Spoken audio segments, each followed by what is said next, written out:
In 1513, Niccolò Machiavelli sat in exile, stripped of power, watching lesser men control the fate of nations through methods he had perfected, but never fully revealed to the masses. He understood a chilling realities. The most powerful form of control is the kind that feels like freedom. Today, 5 centuries later, his darkest insights remain hidden in plain sight, scattered throughout the prints and his private correspondence.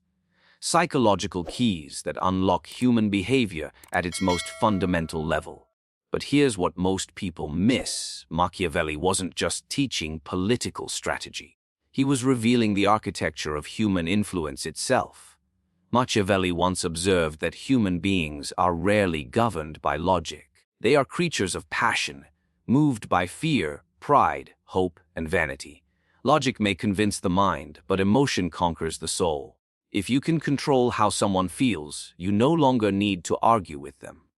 They will defend your ideas as their own. To rule others without them knowing, you must first abandon the illusion that people are rational. They are not. They make choices based on how things make them feel, and then they justify those choices with reasons after the fact.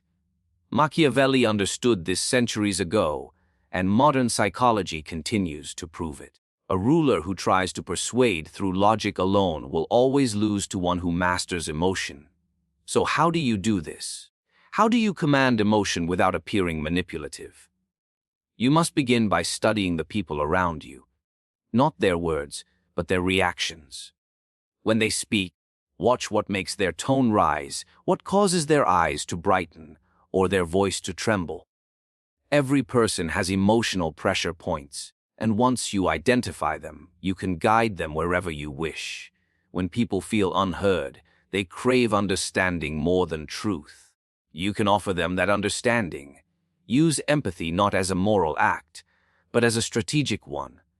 Listen carefully, repeat their feelings back to them. Let them sense that you truly get them. When someone feels emotionally validated, they stop defending themselves, and that's when their guard falls. That is when their logic sleeps, and their emotions take command. Once you've earned this emotional trust, you begin to plant ideas, but never directly. Do not instruct, suggest. Do not push, inspire.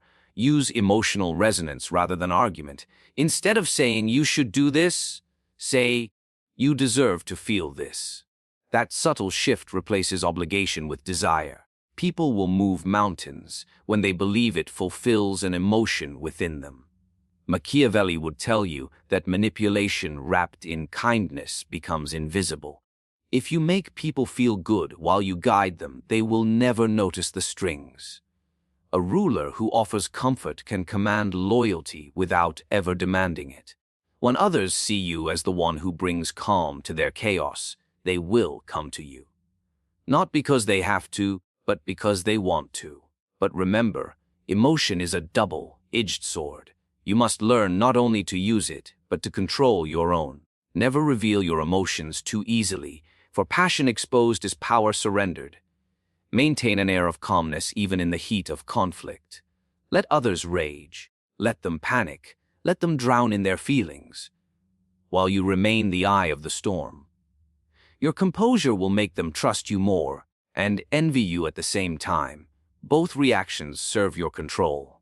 Now, to command emotions effectively, you must learn the language of each one. Fear, for instance, is the quickest path to obedience.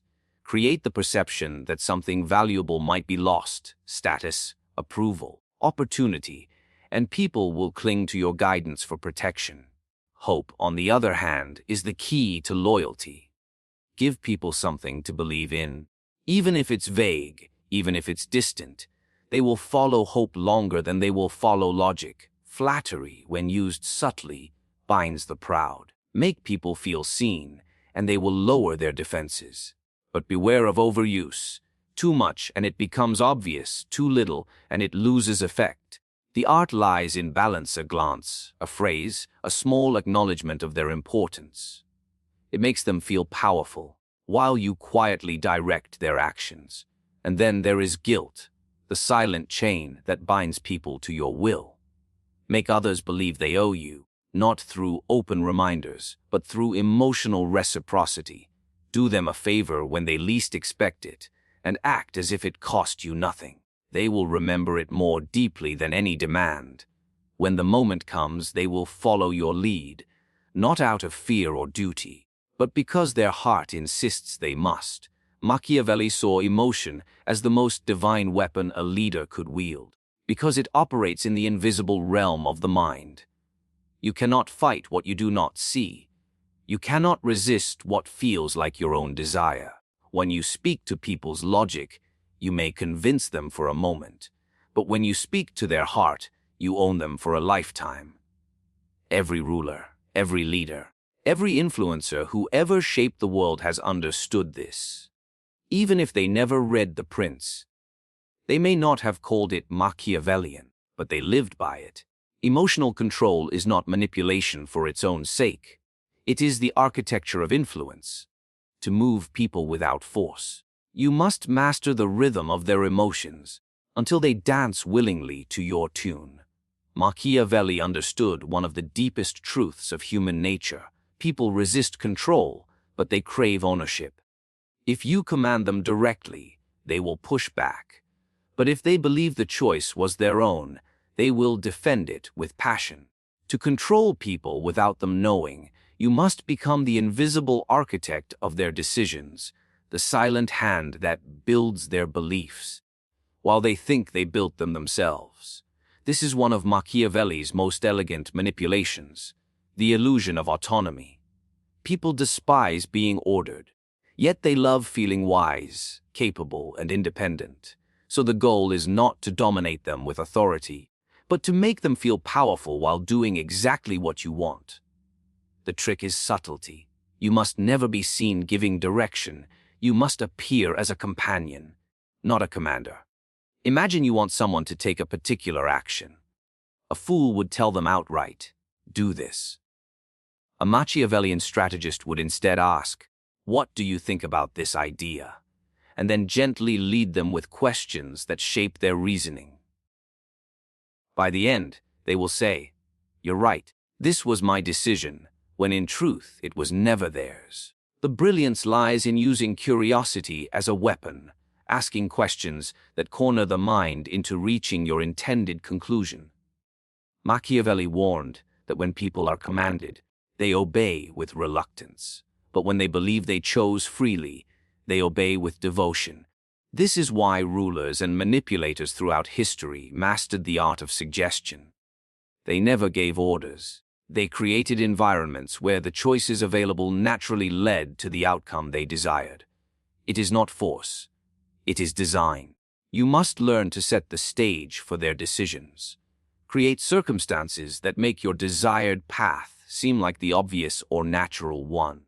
When others see no alternative, they feel as though they chose freely. You, meanwhile, stand behind the curtain, controlling every option.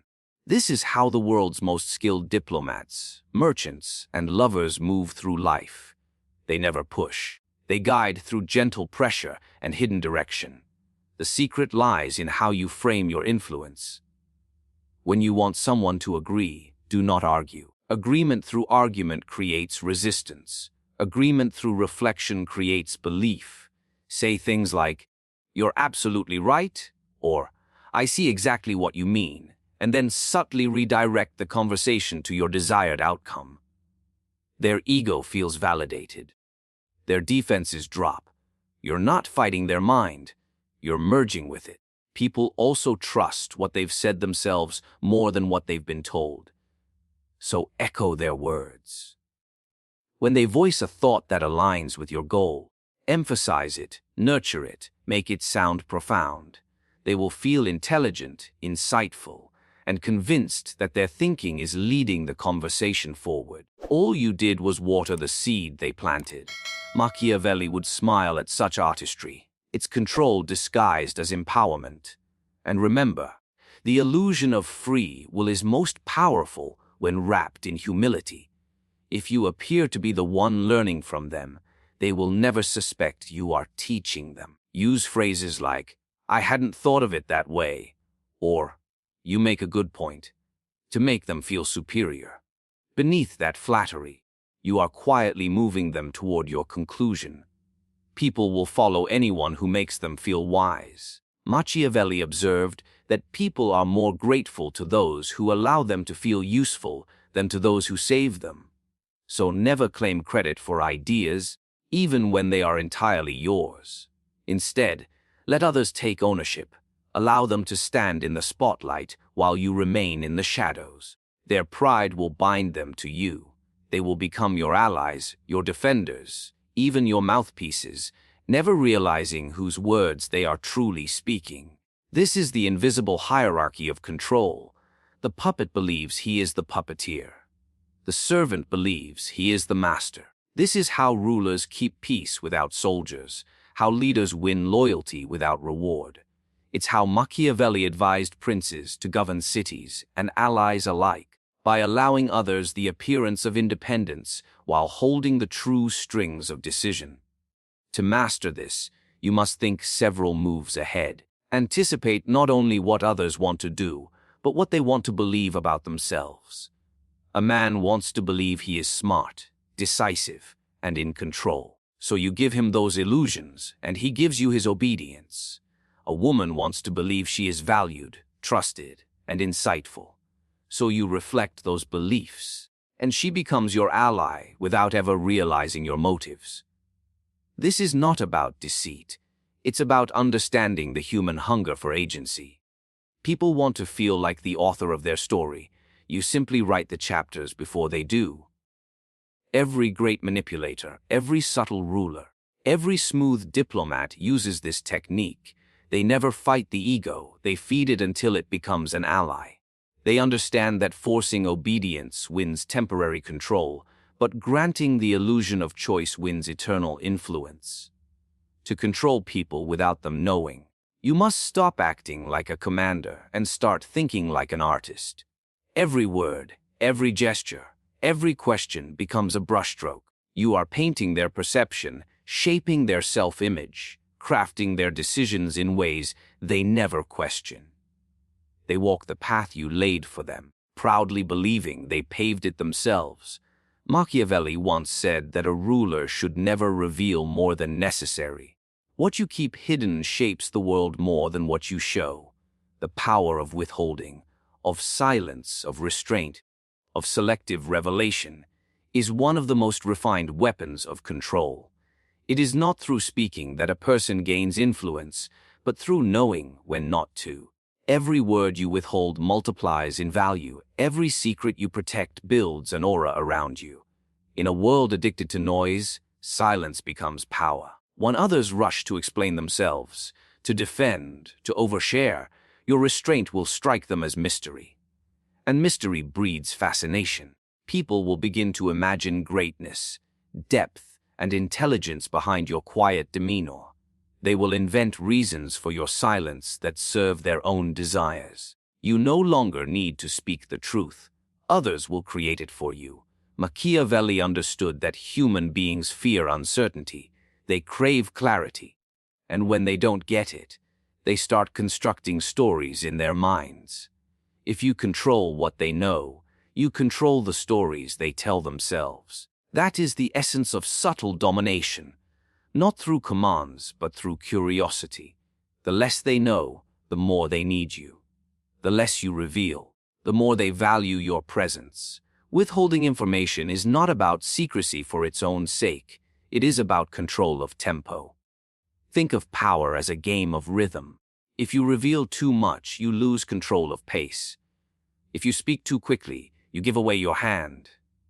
Machiavelli would advise you to let others talk first. Let them expose their thinking, their fears, their ambitions. In that silence, you collect knowledge, and knowledge, when one-sided, is the root of control. There is also strength in emotional withholding. When you remain calm while others react, you establish dominance without saying a word. Anger, excitement, or anxiety all reveal your weaknesses. They show what can move you, what can be used against you. But the one who withholds emotion appears untouchable. You become the calm observer while others lose composure. That calmness makes people feel smaller in your presence, even when you've done nothing at all. Silence also has a hypnotic quality. It forces others to fill the gap. In conversation, when you pause deliberately, most people rush to fill the silence. They expose themselves. They over-explain. They reveal intentions they didn't plan to. Every moment of silence you create is a mirror. People project themselves into it. That is how Machiavelli would manipulate, not through talk, but through listening so intensely that the other person exposes their entire strategy. But withholding doesn't only apply to words. It applies to your actions, your presence, your availability. When you are too accessible, people grow accustomed to you. They stop valuing your time, your attention, your advice. Distance, however, creates hunger. When you step back, others lean forward. They begin to chase what they once ignored. Machiavelli would say that scarcity magnifies power. People always desire what they cannot easily have. When you give less, every small gesture becomes significant. A single word from you will carry the weight of 10 speeches. A brief smile, a short reply. Even a moment of attention will seem like a reward. This is the secret of kings, leaders, and master manipulators. They create value through absence. By controlling how much of themselves they reveal, they make others invest emotionally, intellectually, and even spiritually in earning more of their presence. The power of withholding also protects you. When others know less, they can do less harm. Information is a currency, and every piece you give away can be used against you. Machiavelli warned rulers that transparency is a weakness in politics, for once your motives are visible, your enemies can predict your next move. Mystery, however, paralyzes opposition. No one can fight what they cannot read. To practice this art, you must learn to love patience. Silence is uncomfortable, especially for those who seek approval. But the Machiavellian mind understands that discomfort in others is opportunity. When someone feels uneasy in your silence, they are subconsciously acknowledging your dominance. They are admitting, without realizing it, that your approval matters more than their comfort. Even in leadership, withholding can inspire loyalty. When you do not immediately reward or punish, when you keep people uncertain about where they stand, they will work harder to earn your favor. They become addicted to anticipation. Machiavelli called this the art of measured unpredictability. Too much certainty breeds complacency. But a touch of mystery, never cruel, just strategic, keeps people alert, loyal, and dependent on your judgment. And there is one final layer to this. The art of withholding is not about manipulation alone. It is about creating weight. When everything you say is rare, every word becomes sacred. When every move you make is intentional, people begin to see significance even in your silence. You no longer have to convince anyone of your power. They feel it. They sense it in the space between your words, in the calm between your actions. Machiavelli knew this truth well. The most feared rulers, the most respected leaders, and the most influential thinkers were never the ones who spoke the most, but the ones who spoke last and least. Machiavelli once wrote that unity among subjects is dangerous to the ruler. When people unite, they grow confident. When they grow confident, they become unpredictable. But when they are divided, when small rivalries, subtle jealousies, and hidden competitions take root, then they are too distracted to challenge the throne. The secret to invisible control is not to suppress people's strength, but to direct it against each other. This is the law of division, the art of keeping order through quiet imbalance. It sounds ruthless, but Machiavelli never aimed to be loved. He aimed to be secure. And security comes from mastering human nature. People are not naturally loyal. They are loyal when it benefits them. They seek status, recognition, and power, often at the expense of others. So the wise strategist uses these instincts as invisible chains. Instead of demanding obedience, he engineers competition. He allows each person to believe they are special, closer to him, more trusted than the rest. In doing so, he creates a silent rivalry that keeps them all occupied while his own power grows untouched.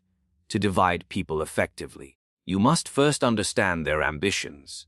Every person wants something: status, validation, control, comfort, and that desire can be turned into leverage. You don't have to manipulate openly. All it takes is a whisper, a subtle comparison, a strategic compliment. Tell one follower that another has been praised for their loyalty. Tell the other that they have potential beyond their peers. Both will now work harder, not for your approval alone, but to outshine each other. They'll mistake their competition for passion, not realizing you orchestrated it. Machiavelli saw this play out in courts and kingdoms across Europe. The kings who fell were the ones who let their ministers and nobles unite under a common cause. The kings who endured were those who sowed just enough discord to keep ambition fragmented. When people cannot fully trust one another, they seek stability in you. They look to your approval as the only safe constant. Division creates dependency. But this art is not about chaos. It's about controlled tension. Too much division breeds rebellion. Too little breeds alliance. The perfect ruler keeps people just close enough to work together, yet just distant enough to never conspire. You can achieve this balance through small gestures. Favor one person today, another tomorrow. Rotate your attention. Never allow anyone to believe they are indispensable. When everyone feels replaceable, no one risks defiance. Even in modern life, the same principle applies. In offices, families, or social groups, unity often breeds questioning of authority. But when each individual feels slightly uncertain of their standing, they remain compliant. You don't have to harm anyone. You simply let their insecurities do the work. Machiavelli would remind you that people's need for validation is the easiest string to pull. A single hint of favoritism can divide an entire group for years. Silence can also divide more effectively than words. When two people argue and you say nothing, your neutrality will make both of them seek your support.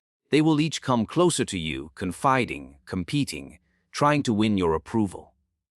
And without ever lifting a finger, you become the center of gravity around which all conflict spins. This is what Machiavelli meant by controlling through stillness, the power to stand unmoved while others destroy their own alliances.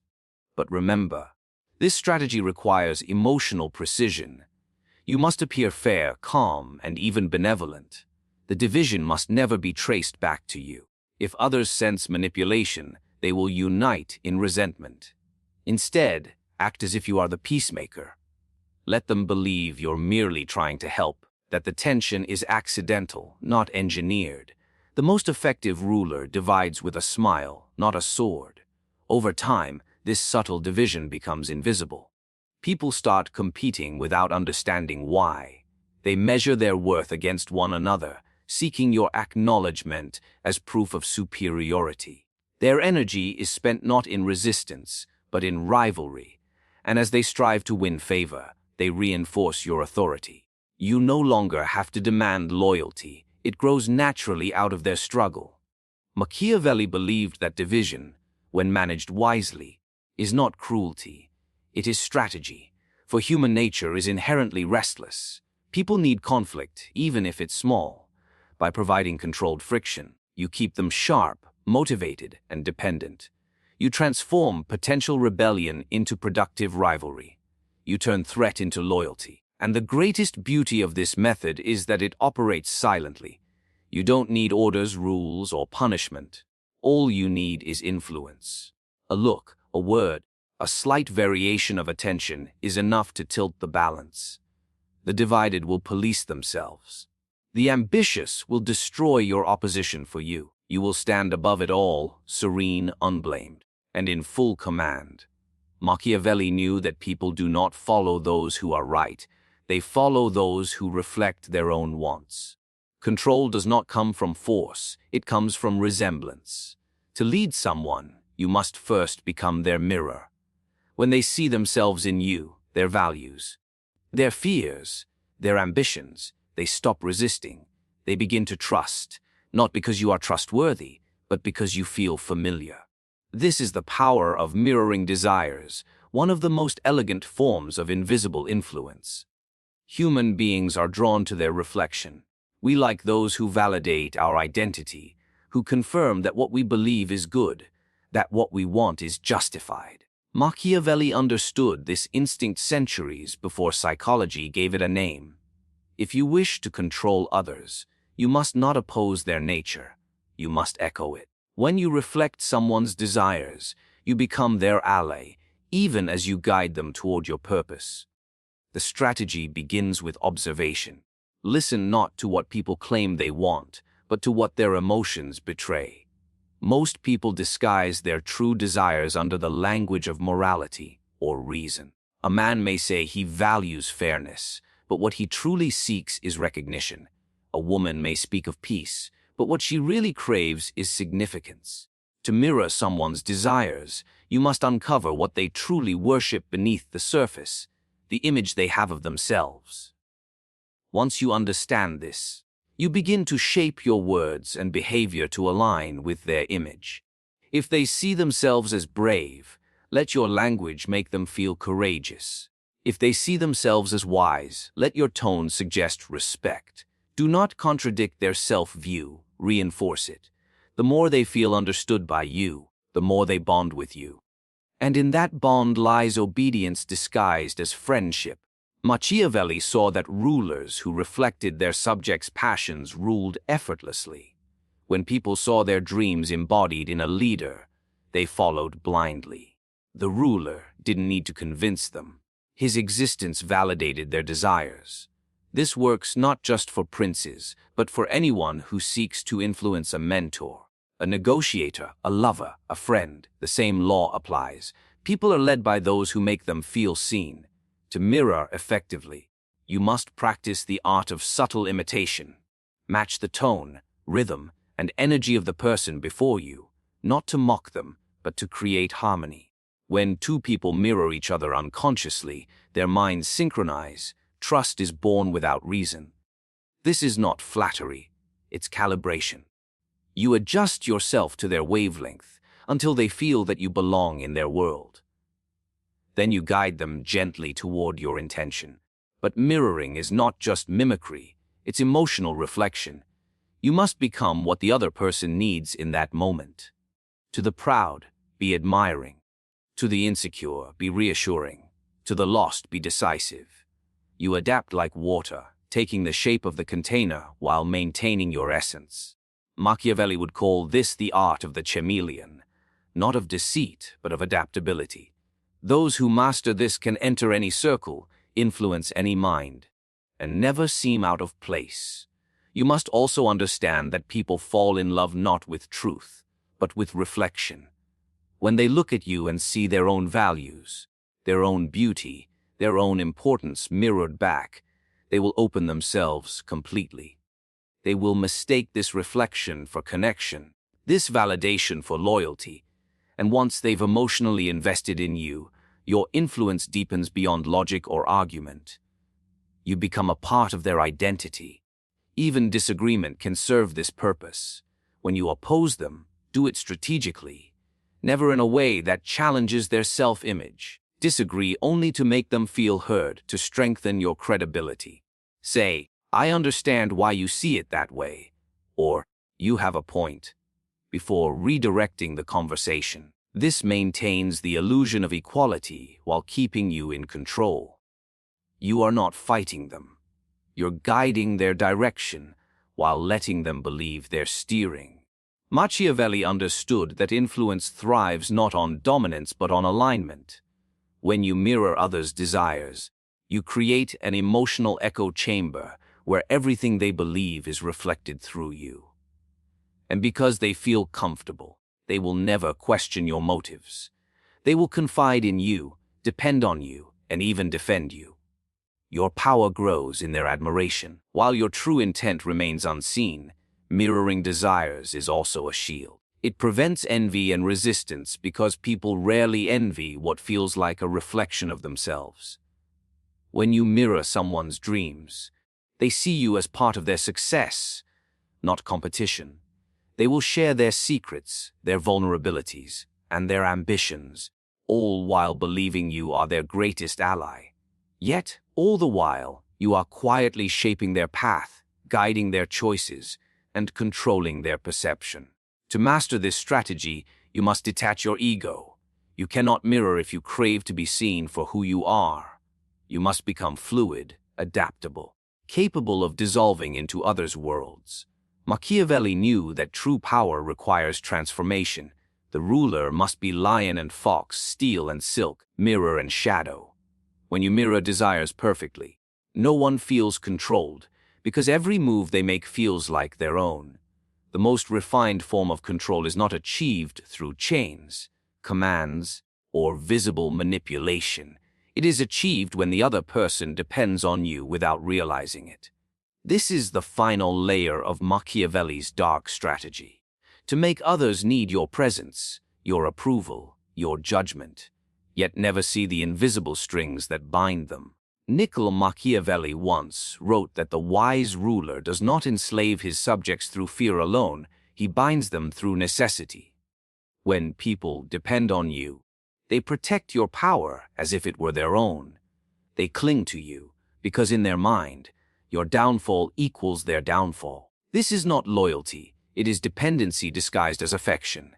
Imagine you are surrounded by allies, colleagues, or even rivals. You do not control them with open authority. Instead, you make yourself a source of something they cannot easily replace. It might be knowledge, access, opportunity, or even emotional validation. Whatever it is, they must feel incomplete without it. Machiavelli understood that people are moved more by their needs than by their ideals. So, if you quietly become the supplier of those needs, you hold the real power, even if you appear secondary. This strategy begins with observation. Study what drives those around you, what they lack, what they secretly crave, what insecurity they try to hide. A man who desires admiration can be controlled by flattery. A woman who fears rejection can be controlled by attention. A powerful superior who dreads losing his reputation can be controlled by making him believe you are the one who sustains it. The wise manipulator does not offer everything at once. He gives just enough to make the other reach for more. Once dependency begins, you must maintain a delicate balance. Never let the other feel completely satisfied. Satisfaction breeds independence, and independence is the death of control. Instead, alternate between reward and withdrawal, between warmth and distance. When you give attention, let it feel like sunlight after darkness. When you pull away, let them feel the chill of your absence. In this tension, you will find your invisible reign. Machiavelli believed that people are naturally selfish, yet fragile. They desire strength in others to feel safe, yet they secretly resent it. Therefore, the key is to make your strength appear as service. Offer your wisdom, your help, your protection, but always on your terms. When they rely on you, they will not realize that each act of assistance tightens your hold. A person who feels they owe you will rarely rebel against you, because rebellion would feel like ingratitude. Consider how this principle shapes leaders, relationships, and institutions. The employer who makes his employees feel they are a part of the vision. The friend who constantly helps others, but never asks for help. The mentor who becomes the moral compass of his followers. Each of these figures creates emotional and psychological dependency without appearing tyrannical. They build invisible thrones in the minds of others. But there is a darker brilliance hidden within this tactic. Dependency is not always built through giving. It can also be built through controlled scarcity. When people fear losing your approval, your time, or your affection, they become prisoners of their own anxiety. They begin to self-regulate, to please you before you even ask. This is when control becomes effortless. You no longer have to command, their own fear commands them on your behalf. Machiavelli would say that the highest mastery is not domination. It is ownership of perception. When others see you as the one who completes their world, you can shape their choices without ever issuing an order. You become the silent force behind their behavior, the unseen architect of their loyalty. Even if they believe they are acting freely, their every decision will orbit around your influence. And yet, the true genius lies in restraint. Do not overuse this power. Make dependency seem mutual. Let them believe you also rely on them, that your success is intertwined with theirs. This illusion keeps suspicion away, ensuring that your control feels like partnership. When people think you are both walking the same road, they will never look down to see the leash in your hand. In this silent dance of power, the strongest figure is not the one who commands, but the one who is needed. To control without being seen is to rule without resistance, and the most Machiavellian truth of all is this: those who depend on you will never question your authority, they will defend it. Conclusion power, in its purest form, is not loud. It does not roar, threaten, or boast. It whispers. It shapes behavior without declaration. It bends will without conflict. That is the essence of Machiavelli's dark strategy: to control people without them ever realizing they are being controlled. Every tactic you've heard in this script, from mastering perception, planting invisible influence, disguising intent, shaping emotions, building dependence, all lead to one ultimate state: subtle dominance. The kind of power that hides behind politeness, the kind that others mistake for charm, respect, or trust. It is a kingdom built not on force, but on psychology. Machiavelli understood something timeless: humans do not fight what they cannot see. When you use overt power, you provoke resistance. But when your power is hidden within their choices, their emotions, their dependencies, they will defend you while believing they are defending themselves. Control is not about force. It's about direction, not about intimidation, but alignment. And those who master this quiet control will find that the world bends to them, not out of fear, but out of invisible obedience. So, remember this: the greatest rulers in history were not those who demanded loyalty, but those who made others offer it willingly. And when you learn to do the same, you won't need to shout your authority. You'll simply walk in silence, while everyone else moves according to your will.